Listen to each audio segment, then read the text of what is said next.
gone through the life of Swami Vivekananda, you will remember when Swami Vivekananda was delivering lectures on Jnana Yoga, wherein he gave the highest principles of Vedanta in London in 1895 and 96. He felt exhausted. He became so much popular there. He attracted so many people because this was for the first time they were hearing something new, and that too about Hinduism. So it generated a lot of attention from local people. So that's why Swamiji had to give in more efforts. Captain and Mrs. Xavier, just they came to know about Swami Vivekananda just for 3 months. They became devout disciples of Swami Vivekananda. And Swami, one day, while Swami Vivekananda was delivering a lecture, he came out of the hall.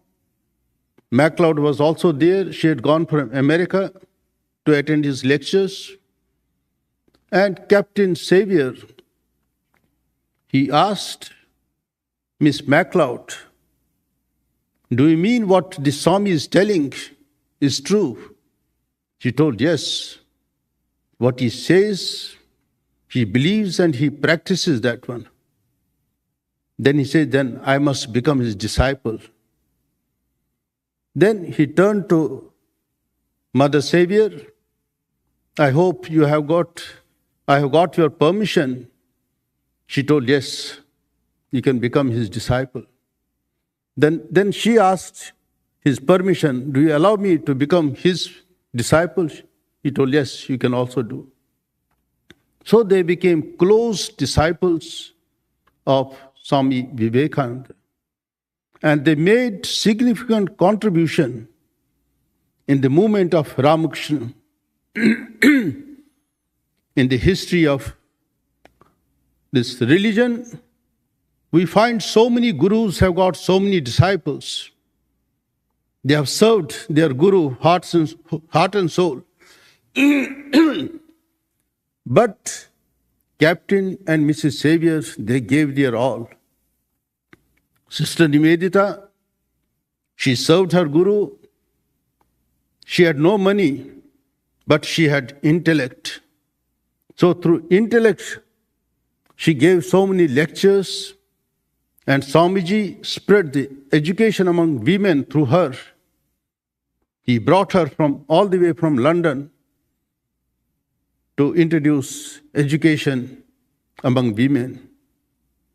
So there was a time when Nivedita used to go house to house in Calcutta and ask women, "You give me your girls." They will say no. Because in those days, girls were not allowed to study. And now the position has completely changed. Now so many women, they are taking their girls to that Nivedita girls' school and are telling nuns, "Please accept my girl, admit her." They are telling no seats are there. It is completely full. Anyway, so Sister Christine was there. She was also very poor, but she had a lot of devotion to Swami Vivekananda. She also sacrificed her life for the work of Swami Vivekananda.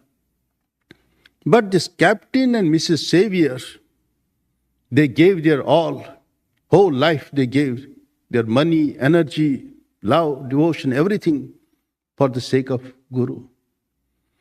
So they had planned a tour of Europe, especially Switzerland, Netherlands, France and Germany. So they invited Swami Vivekananda to join. So Swami Vivekananda readily agreed. Then Henrietta Müller, about whom you must have heard. After his return from the West, Swami Vivekananda wanted to start a monastery in Calcutta. He wanted to purchase land where he could build one monastery, but he had no money. So this Henrietta Mueller came forward and she paid the entire amount for the purchase of land at Belur. On that, very big temple has come up and it has become the headquarters of the entire Ramakrishna movement. Anyway, so Captain and Mrs. Xavier, along with Swami Vivekananda and Miss Henrietta Mueller, they went to Switzerland, and seeing the Alps, Swamiji remembered Himalayas because he had traveled Himalayas so many times. In fact, he wanted to settle down in one of the caves of the Himalayas and merge in Samadhi. But that was not the will of Sri Ramakrishna. Due to one reason or the other, he brought him down because he had to do mother's work, the work of Divine Mother. So that's why he didn't allow him to settle down in the Himalayas. So seeing those Alps, he remembered Himalayas. So he says how wonderful it will be if we could start a monastery in the Himalayas. Just to give shape to his dreams, these two disciples, Captain and Mrs. Xavier, sold off their property in London and then offered the entire money to Swami Vivekananda to build his monastery at Himalayas. Swamiji told, no, you keep it. When I need, I will tell you. So he didn't accept the money. But in the meantime, they had already sold out their property. Then Swami Vivekananda, he was very busy in delivering lectures. Suddenly he decided, no, I must go back to India. All other people, they told him, Swamiji, your work is going on excellently. Please don't leave the country. He told, no, I have got the command of God. I can't stay here anymore. Then he came. He was followed by Captain and Mrs. Xavier. After some time, J.J. Goodwin, he also came. And then Swamiji came first to Colombo, Sri Lanka. Then from there he came to Madras, gave a series of lectures there. And then he came to Calcutta. And he thought it would be too difficult for Captain and Mrs. Xavier to stay in Calcutta, humid climate. They will get simply killed. So he went to Almora, and that time, suddenly that magazine which he had started, Prabhupada Bharata, in 1896 at Chennai, its editor, he passed away prematurely, and the circulation of the magazine came to an end. Swamiji was at Almora that time. Captain and Mrs. Xavier were by his side. So he requested them, since you are eager to work for India, so here is an opportunity to shift this editorial department of Prabhupada Bharata to Almora. So they readily agreed. They purchased one printing press because in those days, from pin to aeroplane, everything was made in England. So it was daunting to take those printing machines to Almora. Swamiji was not happy because it was a little crowded. So he wanted them to go inside, deeper into the Himalayas. So Captain and Mrs. Xavier, with the help of Swami Sarvadevananda, selected a plot of land at Mayavati. It was a tea estate, situated at an altitude of 7,000 feet. On three sides, it is covered with mountains. and the north is open, where you can see 400 kilometer snow range. Gangotri, Jamnotri, Kedarnath, Badrinath, Trishul, Nanda Devi, Nandakot, Panchuli and Nepal ranges. It is simply breathtaking. And Swamiji had put a condition also that its altitude should be between 6,000 and 7,000. So this condition was met. And north should be open so that one can see Himalayas, gigantic Himalayas, mighty Himalayas. And that sufficient supply of water should be there, because without water you cannot survive anywhere. So all these conditions were met, and Swamiji insisted that I want the whole hill. So he was not satisfied that he will purchase a small plot of land and start a monastery there. So the whole hill was purchased. Now we have got about 65 acres of land and about 400 acres of government land. It's a dense forest, and within 40 kilometers vicinity, there is no human habitation. And our good neighbors are leopards, panthers, barking deer, porcupine, and in winter, bears and wolves, they come down. But mutual love, mutual cooperation, mutual sympathy, this is how we put on together. This is how we live together. So last, now 127 years we have passed there, but there was no problem. Because we roam about during daytime, and our good neighbors, they come out during night. So there is no clash. So when the monastery was shifted to Mayavati, it became a permanent home for Prabuddha Bharata, the awakened India. And this magazine is the oldest English monthly magazine in India. Since last 120 years, 27 years, it is in circulation. And from this Advaita Ashram, other publications also were brought out. So through the pages of this magazine, Prabuddha Bharata, and other books, the message of Sri Ramakrishna, Vivekananda and Vedanta has gone into the hearts of millions of people. So from this Advaita Ashrama, so a lot of publication work has taken place. In Himalayas, you can start monastery anywhere. Suppose in a cave, 1 or 2 swamis are there, but it becomes a monastery. But it is daunting to start a publication department on the dizzy heights of the Himalayas. First, they brought out Bhagavad Gita, translated by Swami Sarvadevananda. That has become very popular, Gita.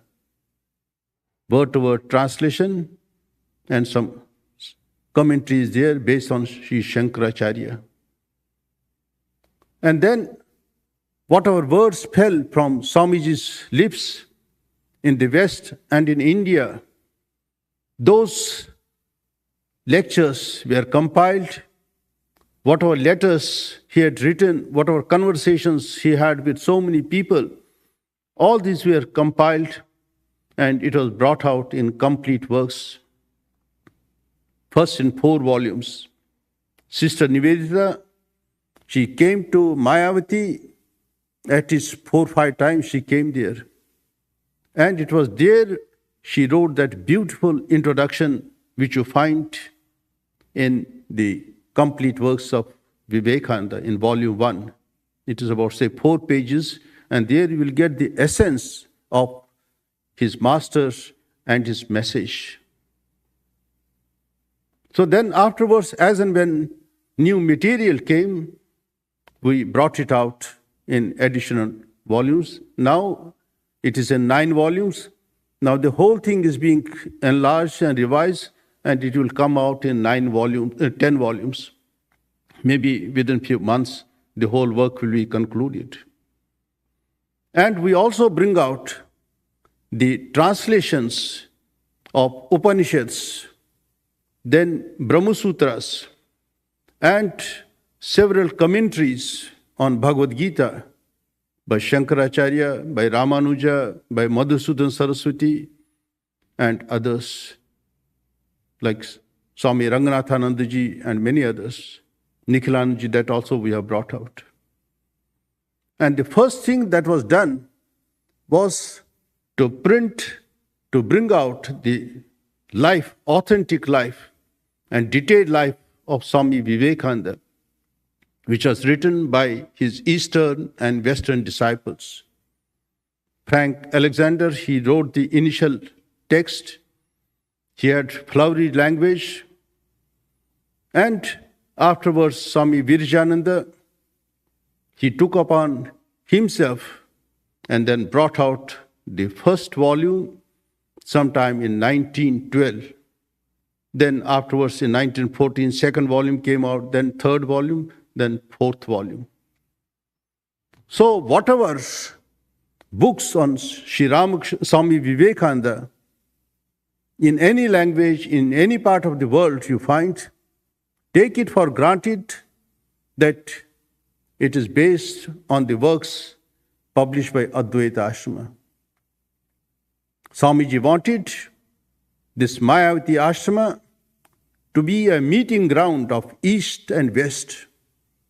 So he sent some disciples, American disciples, to Mayavati, and he wanted Indian monks to be trained there, and then in due course of time, they were sent abroad.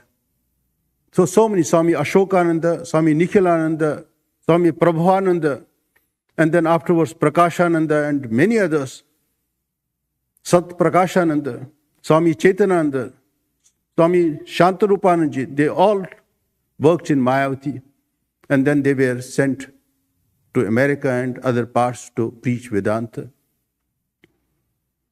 So this is great contribution of Advaita Ashrama.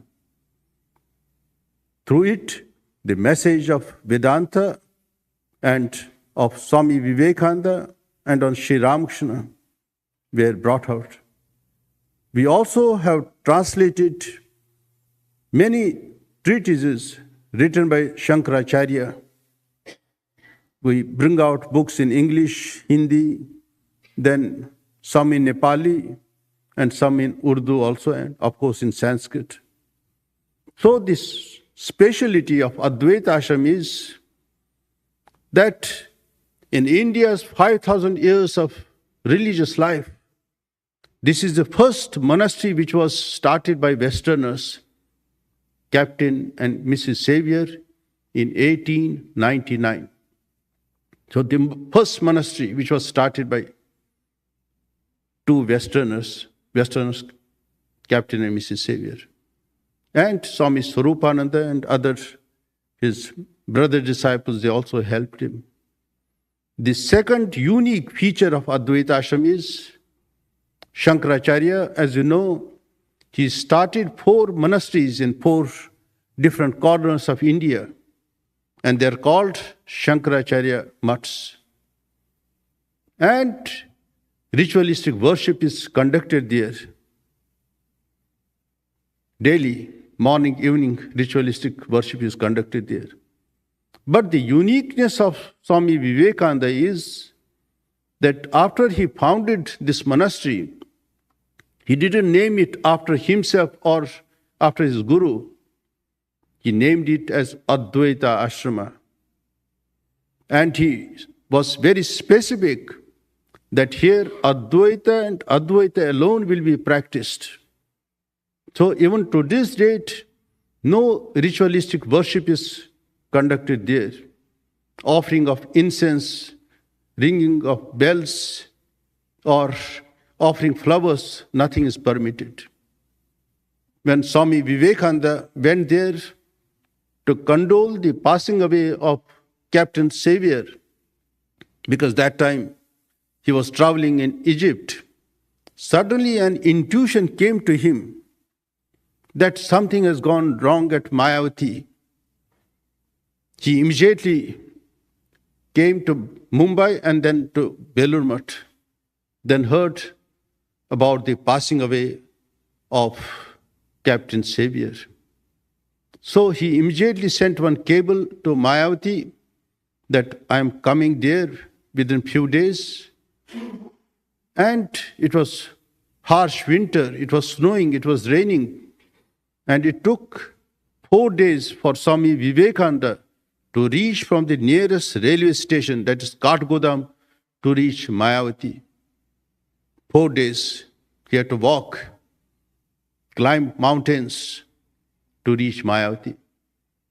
So when he reached there, he told Mother Savior, you see, what is your idea? Are you going to stay here or you will go back to Mayavati, this one, London? Because her husband passed away and there was no one to look after her.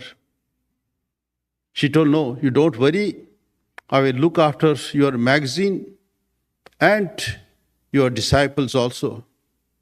So she was more than a mother to us. She used to look after our monks and the publications also.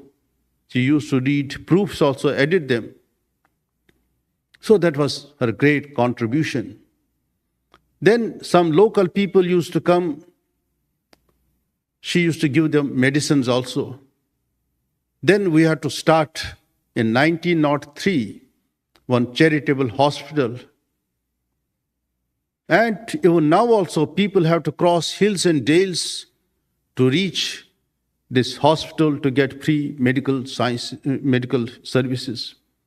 And this is the only hospital in India where no accounts department is there, no cash department is there, because everything is done for free. So whatever people give, so it goes to Advaita Ashram and they maintain this hospital. So it has made a good name. In that Uttarakhand, people know Mayavati Ashram because of these medical services.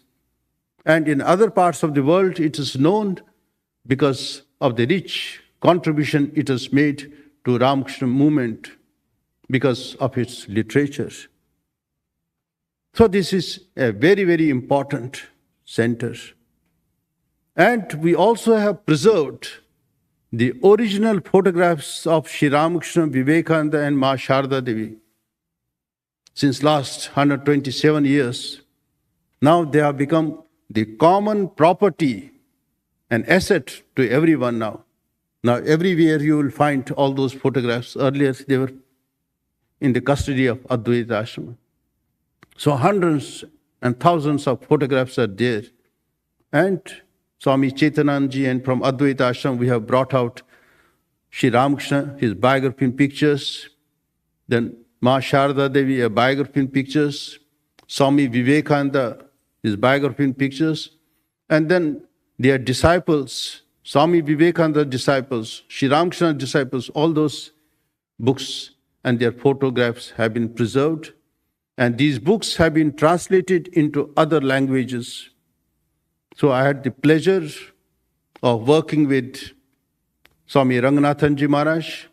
So whatever words fell from his lips, we transcribed that one, edited, and then brought out in book form. So that's why he used to love me a lot. So this one, commentaries on Bhagavad Gita in 3 volumes.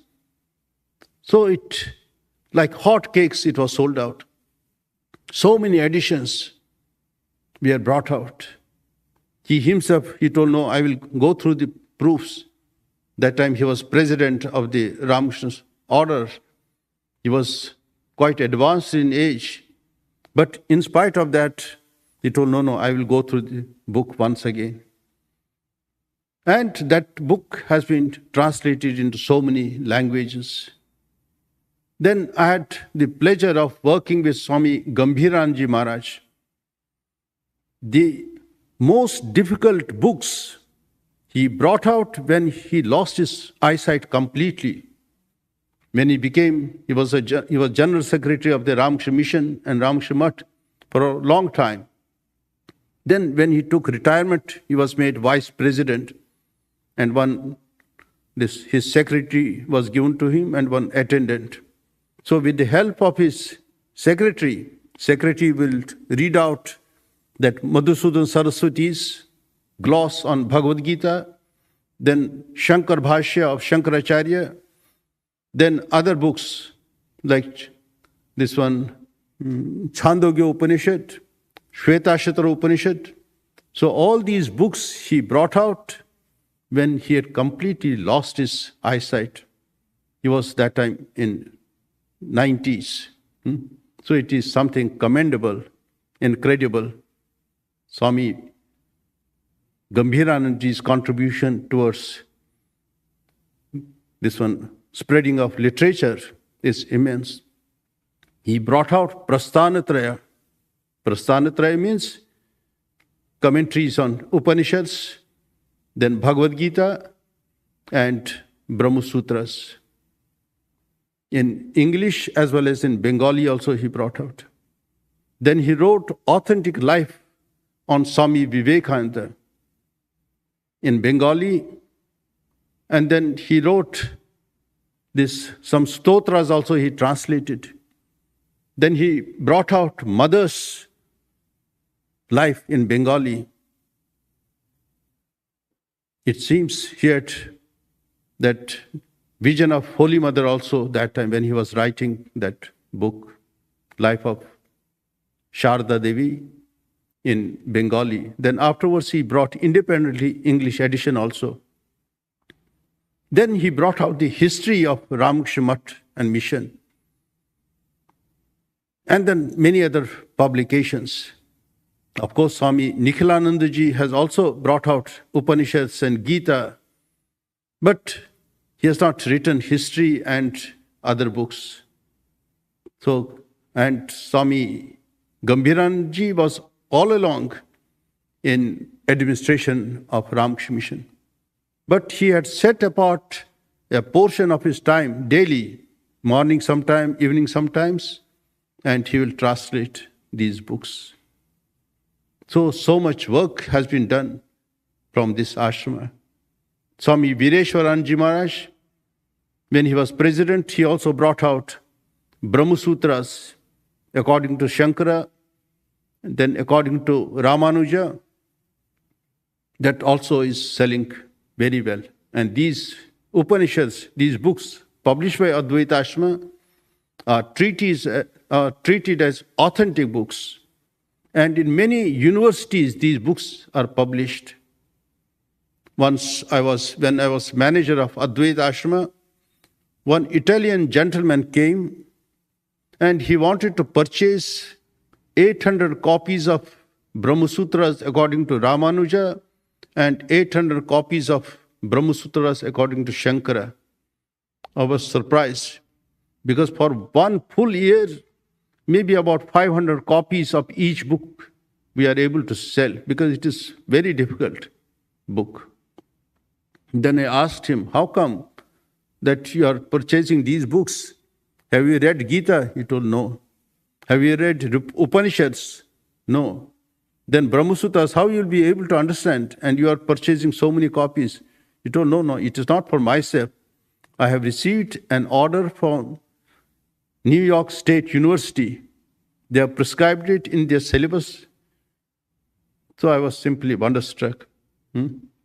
So like that, so much demand is for our publications. One Darbari Seth, he was chairman cum managing director of Tata Chemicals and Tata Tea, two companies he started. And he was a great admirer of Swami Vivekananda and Sri Ramakrishna. He also placed order for 35,000 copies of teachings of Sri Ramakrishna. He wanted this book to be distributed to all the shareholders and their staff members. For 35,000 copies he took. Then on the following year, he purchased 75,000 copies of Unique Message of Sri Ramakrishna and Pearls of Vivekananda, Pearls of Wisdom by Swami Vivekananda, 75,000 copies.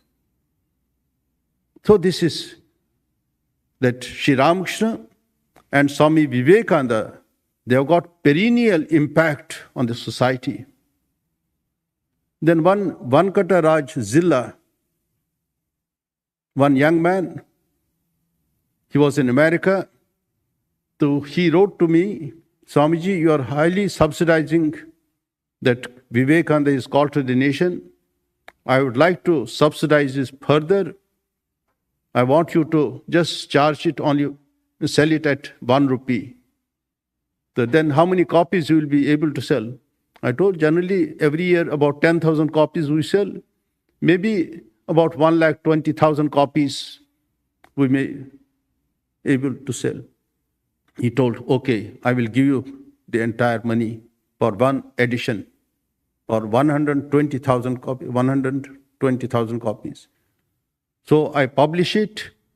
Then I informed all our centers, just 2 or 3 orders I got, the entire lot was sold out. Then I again wrote to that gentleman, you see, you have put me to a great problem. I circulated it to among our own centers, and they placed 3 orders, the entire stock has been sold out. He told, please don't worry. Again he sent money. Again books were sold out in just 1 week or 10 days. So 1 million copies we published in 1 year. Then I wrote to him, how come that you have contributed so much money for publishing this Vivekananda's call to the nation? Then he told, you see, I was a student at Hyderabad in India. Somebody presented 1 copy to me. Then I was deeply impacted by reading this book. I felt so much inspired. Then I decided, once I complete my graduation, then I will purchase some copies, maybe few hundreds, and I will distribute among other people. But immediately after my graduation, I came to US. Then I couldn't fulfill my dream. So now this opportunity has come. So now I am doing this one. So like this, Swami Vivekananda is inspiring so many people to do his work. So he's inspiring us constantly. So all of you, you have left everything. Everybody is busy in his own house. You have got so many things to do, but you have left there and are devoting time for the service of Swami Vivekananda and Sri Ramakrishna. So may you all become powerful instruments in the hands of Swami Vivekananda. He wanted, let more workers come and let us revolutionize the whole world. So that mission is going on. With these few words, I thank all of you for giving me this chance to speak some of my sentiments, share some of my sentiments with all of you. Thank you. Namaskar. Now, Revered Maharaj, he will also like to speak.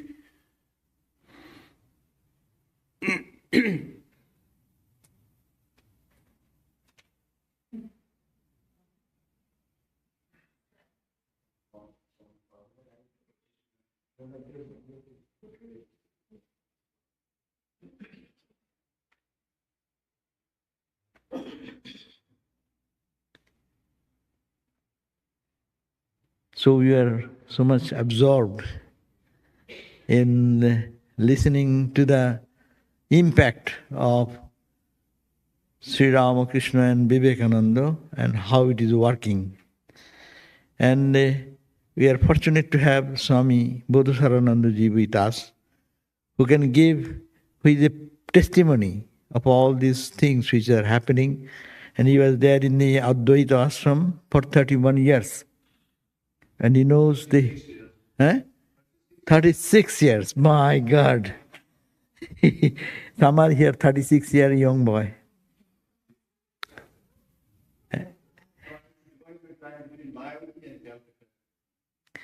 So it is really to see how it is working.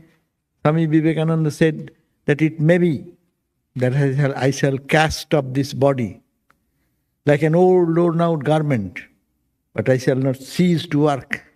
I shall inspire men everywhere until the world shall know that it is one with God.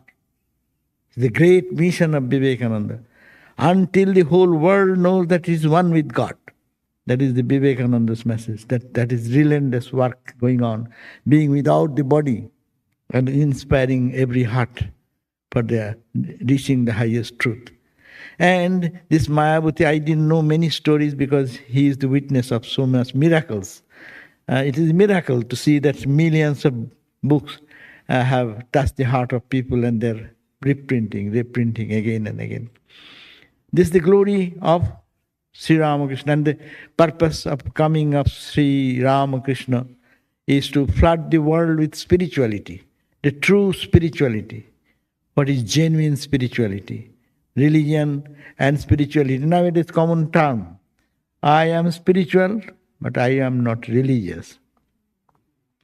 So that tone has been said by Sri Ramakrishna and Swami Vivekananda, that I am spiritual. What is spirituality?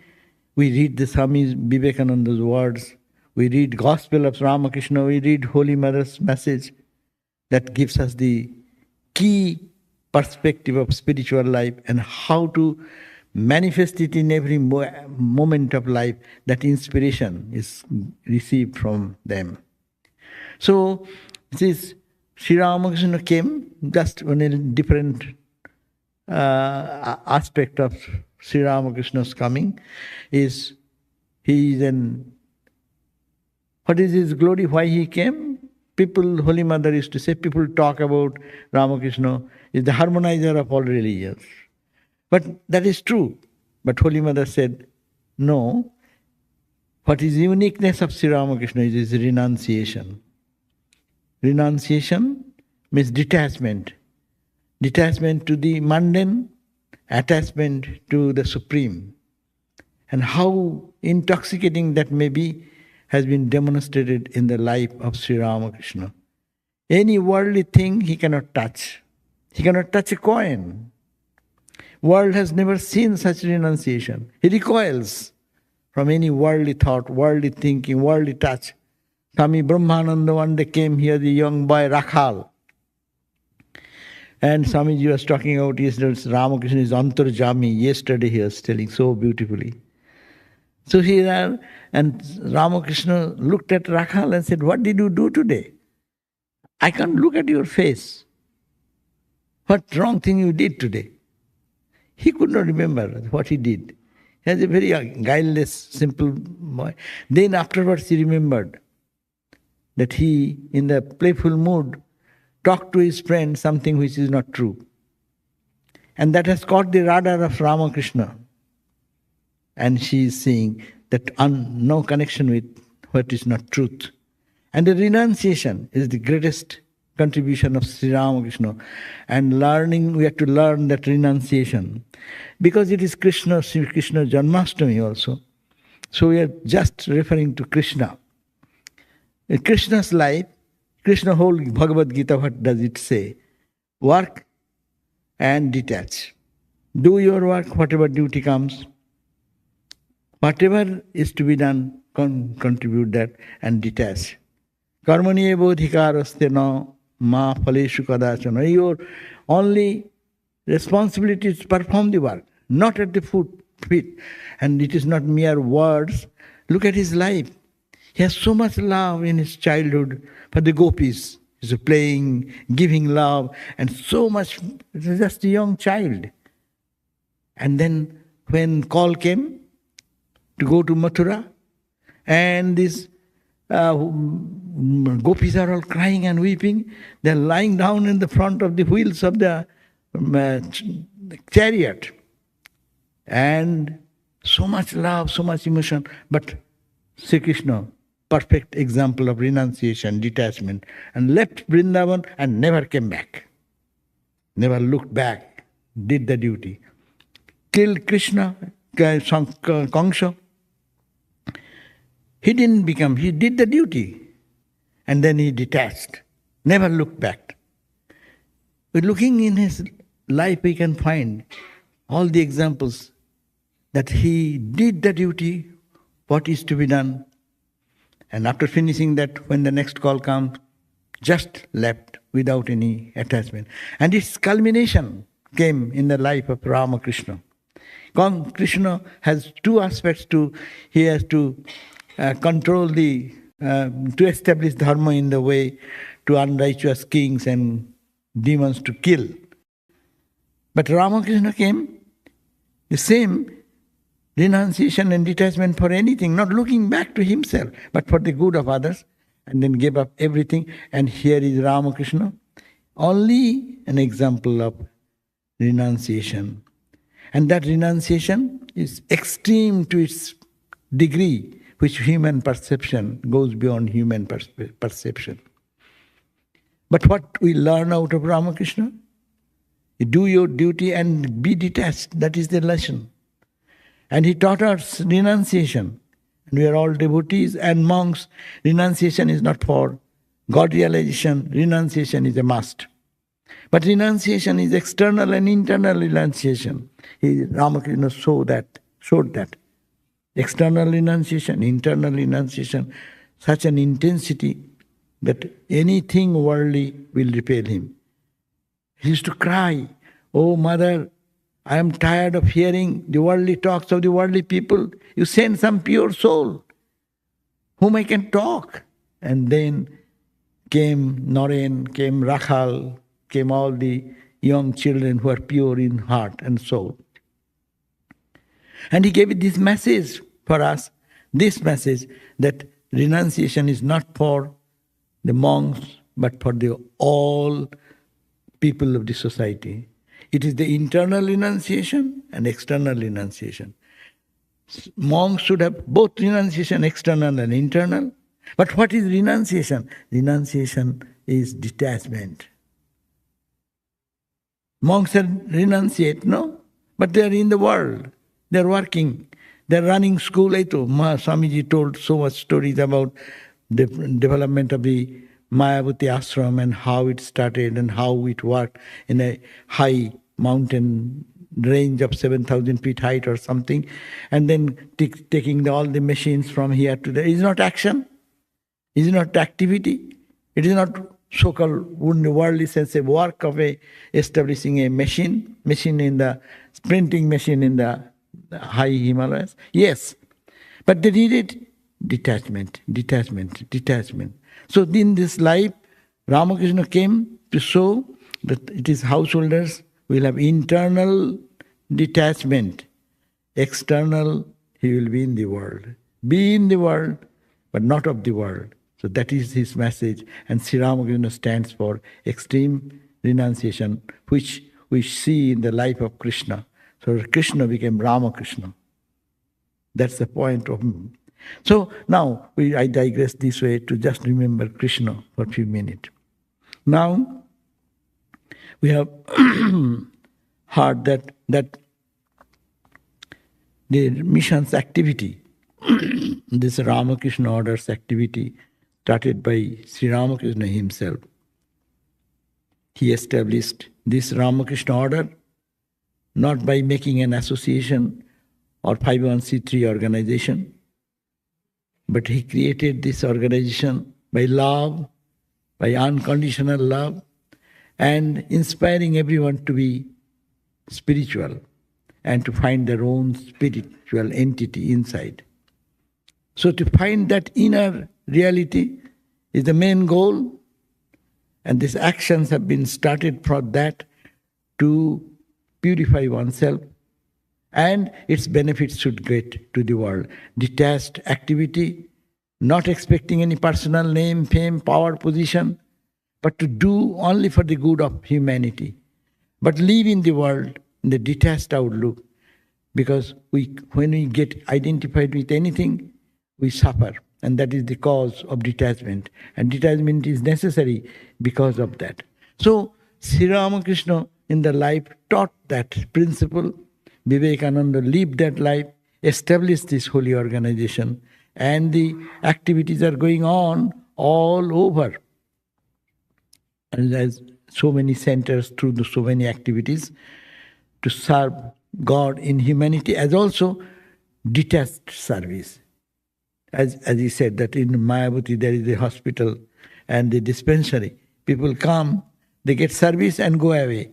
But mission does not expect anything from them, only to give. This is called the give and don't look back.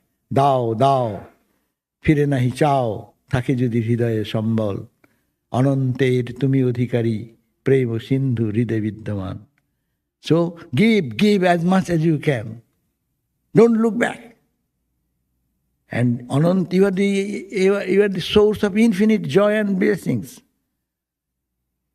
And you give, and you will not be losing.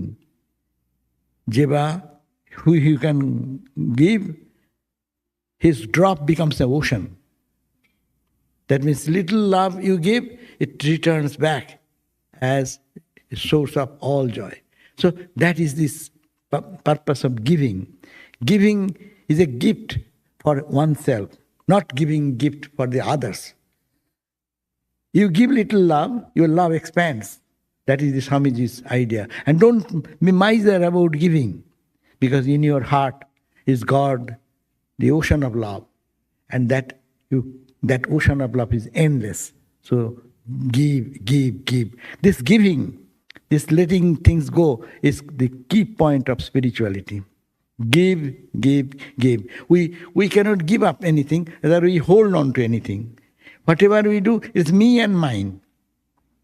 But Ramakrishna came to prove this ideal, not thee and thine. It is, oh Lord, it is you and it is your service. So to serving in this spiritual ideal in the life to manifest, that is the detached outlook. And that is called renunciation. In a strong renunciation, normally we are very frightened about the word renunciation. I'll have to give up. We are giving up every moment. But to consciously give up for what greater purpose, that is called renunciation. Renunciation is always, we are giving up our, you are giving up your energy and power for doing some job in the office, but we are thinking it is job. We are giving our sleep for some reason for some gain in the world. That's and we hold on to the net result of it. But what is renunciation? Only doing what is to be done and just give it to God. We call give it to God. That is renunciation. The work is given to God. So this idea has been preached in the life of Vivekananda and Sri Ramakrishna. And all the mission centers are trying to remember this ideology again and again and try to manifest in our life. So how we can be in the world and be an example of renunciation, detachment, and that detachment, learning that detachment is equal to God realization. Perfect detachment, perfect state of peace, and perfect state of attainment to the goal of life. So this Ramakrishna Vivekananda, we have to learn from these teachings that goal of life is God realization, goal of life is service. But how to do it, how to manifest it in life? By practicing every day this spirit of renunciation, detachment, love for God, and withdrawal from what takes us to bondage, which takes us to depression, which takes us to all reactionary thing in life. So this is the principle what Sri Ramakrishna stands for. I think we have talked enough. So you need to question answer. Then again, Swami should come. So we put another chair there. একটা chair, এই চেয়ারটা দিয়ে দাও ওখানে, আর একটা ওইখানে আর একটা microphone দিলে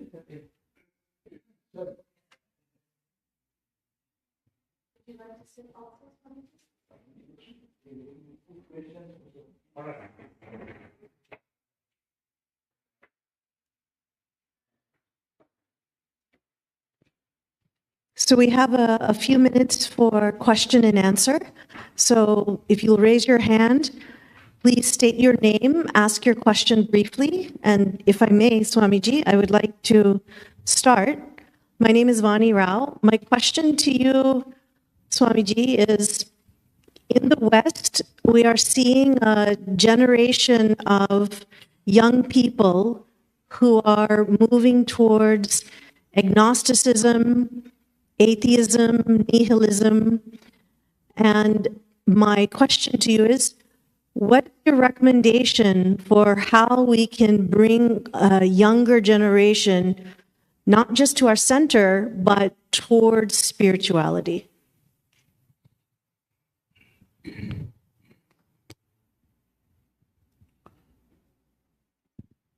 Yes, you are right. We find some people, they become agnostics, they become atheists. And what is the reason for that? First, we have to find out that.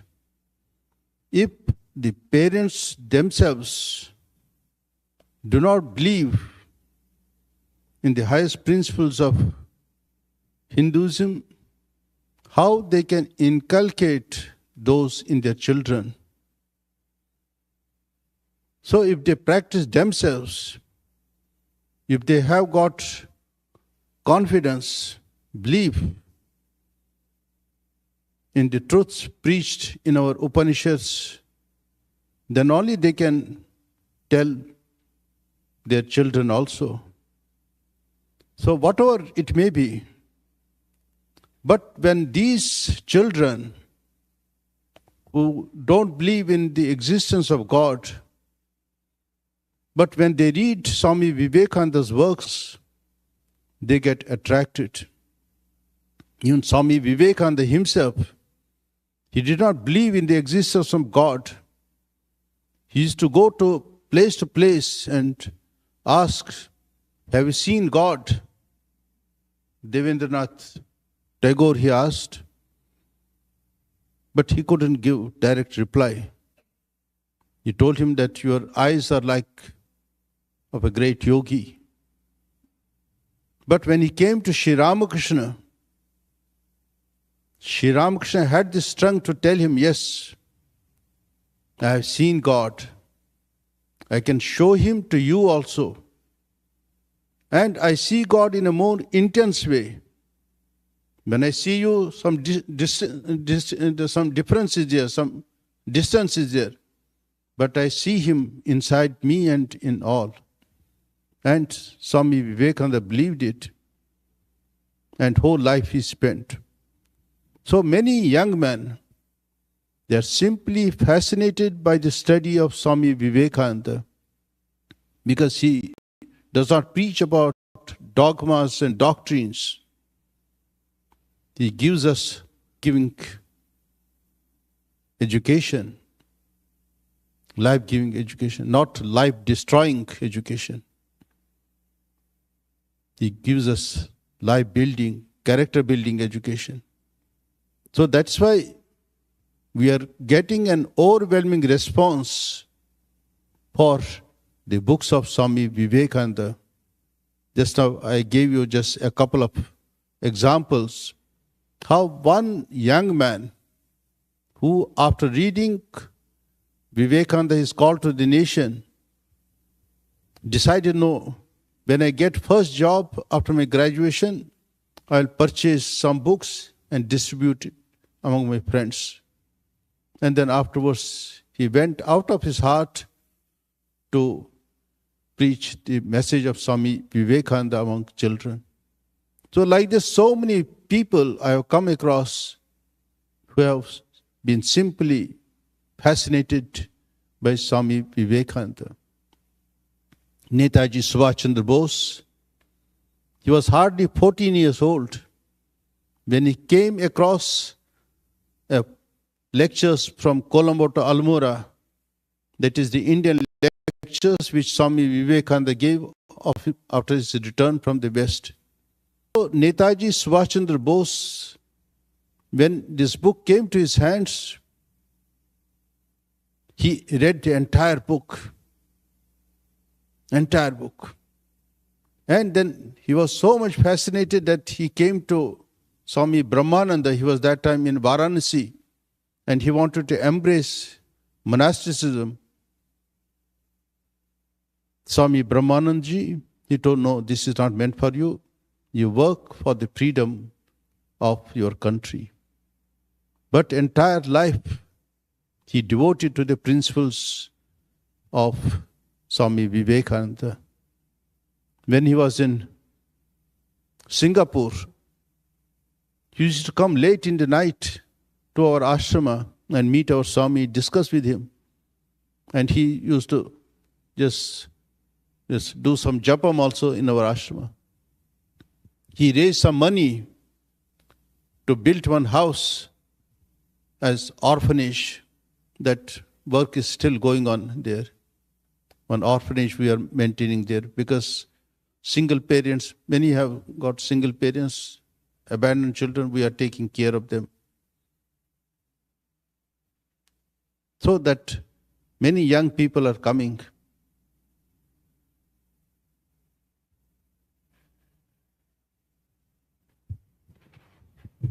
My name is Deepak. Swamiji, you said in your earlier talks that Swamiji gave an instruction in Mayavati not to worship there. I believe that's the reason there is no temple there. But what was the thinking behind it? No, he wanted one place which will become a meeting ground for East and West. Even now also you will find one Japanese Swamiji is there. Since last 35 years he is there. Another Swami, he is from Argentina. Swami Bodhasarananda, Alexander, he is there. And one Muslim also joined, he was also there for many years, one Christian. So they may not believe in this ritualistic worship. During my time, many Muslims, they used to come and feel free there. And many guests, when they used to come there, they will tell me, Swamiji, where is the temple? I used to show them the Himalayas, the 400 kilometers small Himalayan ranges. Devatatma Himalaya. Himalayas ensouled in divinity. So there you don't have to see God. You don't have to see God. Just open your eyes and see God. Because God is penetrating in and through everything. Even faint smell of worldliness does not dare to penetrate into those Himalayan heights. It is called Devu Bhumi. So many people have left their home and earth and settled in the caves of the Himalayas. It was in fact in these Himalayan forests and caves that the fundamentals of Vedanta were formulated there, and later on they were developed in other places also. So these Himalayas hold tremendous attraction. Tremendous attraction. And this Mayavati, that is the traditional route to go to Kedarnath, this one Kailash Mansarovar. People used to go there. Even now also they go on foot through that path. And they used to stay for a few days at Mayavati and then proceed further. So these Himalayas, they stand for love of God. They stand for renunciation. Swami Vivekananda, in one of his lectures in London, he says, the maximum contribution has been made by those who have settled in the caves of the Himalayas. Nobody knows them, nobody has heard them, but the prayers they have said for the good of the entire world, even now also, it is doing a lot of good. And their position comes after incarnations. So Vedic rishis are there. The entire life they spent for the thought of God. They do not care about anything. So such tremendous appeal is there. So when people see them, their dedication, their commitment, so they follow them. This is how religion spreads. Sri Ramakrishna came, people saw him day and night, devoted to the thought of God. Devoted. So you go anytime, you see him in Samadhi.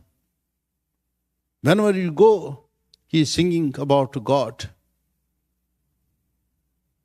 He himself says, really, I don't know anything. Sure, Sri Ramakrishna does not know anything. If he knows anything, it is about God. If he did anything, it was for God. And if he said anything or if he worked anything, it was for God and God alone. And he did not care about world. But you see now, world is following him. Swami Vivekananda, in one place he says, it's a miracle.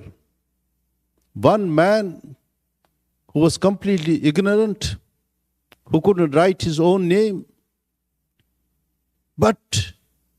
and he was born in such a place, out of the way, in a remote village, where nobody could go, but he practiced spirituality. He devoted his life for God. And now you see, during his lifetime, he was worshipped by thousands. And now many more thousands are worshipping, and in future many more people will come and worship him. So from all the religions, people admire Sri Ramakrishna. So you have to lead a life. People are going to follow you. I, on my own, I can say you, in my whole that district, nobody knew about Sri Ramakrishna. And when I heard about him, I left my parents, my house, money, everything I left, and followed that person whom my parents or my grandparents didn't know.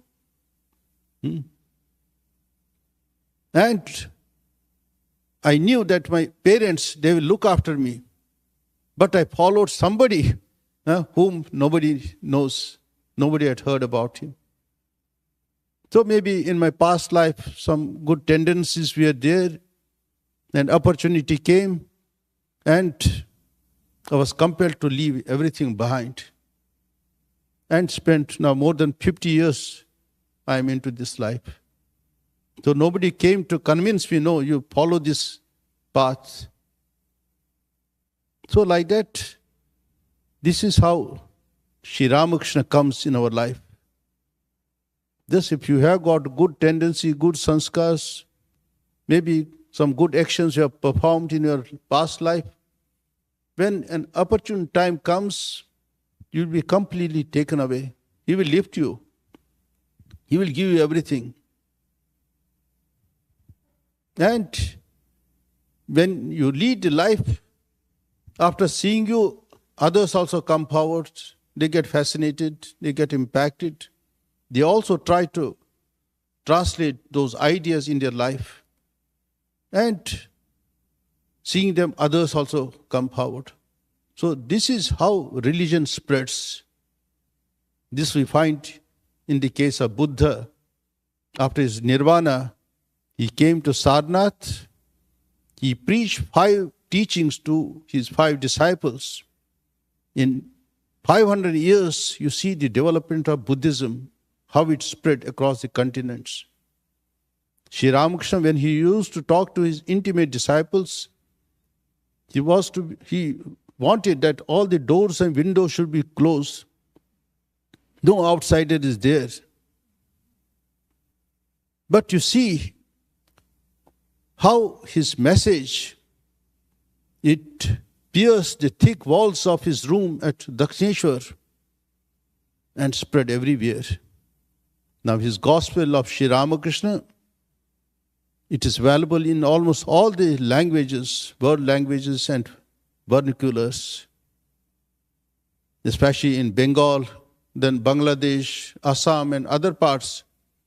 In each room, not in every house, in each room, you'll find his that Gospel of Sri Ramakrishna and his photograph. If a building has got 10 rooms, you will find at least 10 photographs in all the rooms. Nobody is forcing them. And when they give any gift to somebody else, they will give his photograph and his books. They feel blessed. Yes, I am able to do some service to masters. So like this, religion spreads everywhere. People from other communities, from other religions, they are also getting attracted. With me, one Swami stays at Belur Math. His name is Swami Gangananda. He's now 90 years, past 90. He was by birth a Muslim. He was born in Iran. Then afterwards he came to Germany, did his MBBS, and then afterwards he came in contact with Swami Ritajanandaji and others, and then he embraced this monastic life. And even at this advanced age, he's 91, early in the morning at 3 o'clock he will come to the main temple, sit there for at least 4 hours he will sit. And in the afternoon again he will come and sit for hours together.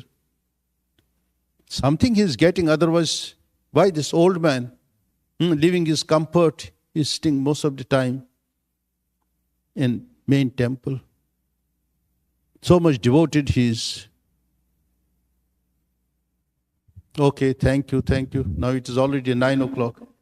One last question. Brief. Last one.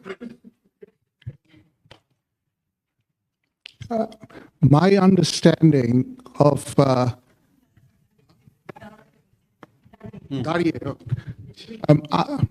name is Amanam Devashi Shortcut. My understanding of the Advaita Ashrama is that it was established as one and the only place to signify Advaita Vedanta. That there are no images in the ashrama. Pardon?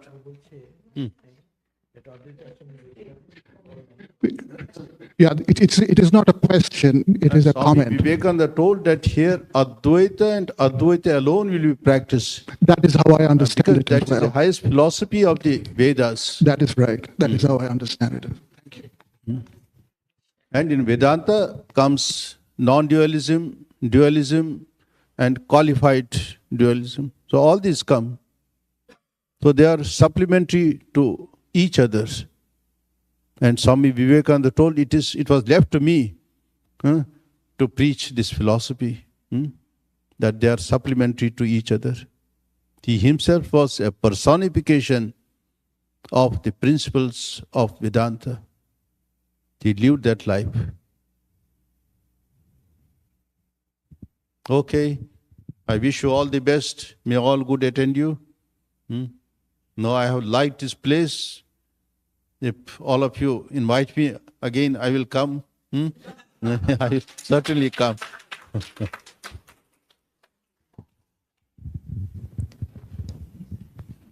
Thank you, Swami, for coming and for a short time.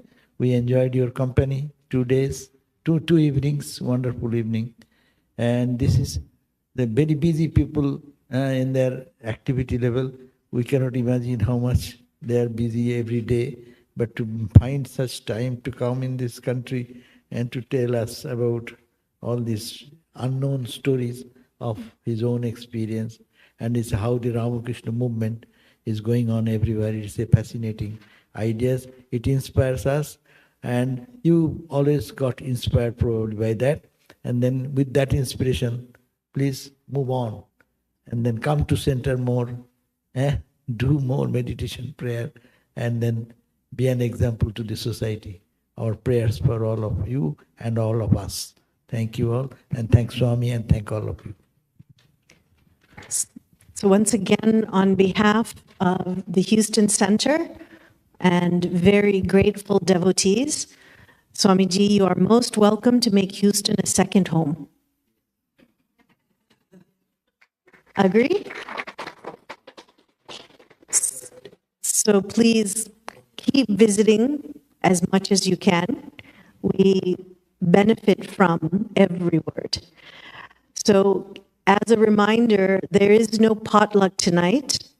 So take the prasadam in your heart and drive carefully. There are storms about.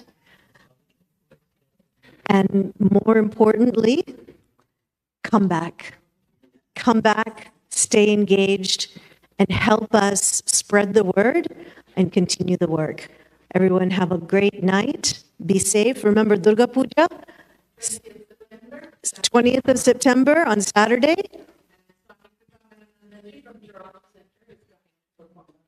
And then on Thursday, we also have Swamiji coming in from Delhi. This coming Thursday. So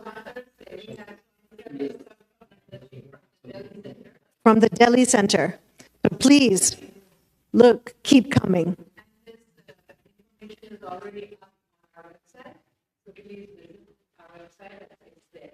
So we'll see you Thursday, Friday, and Saturday.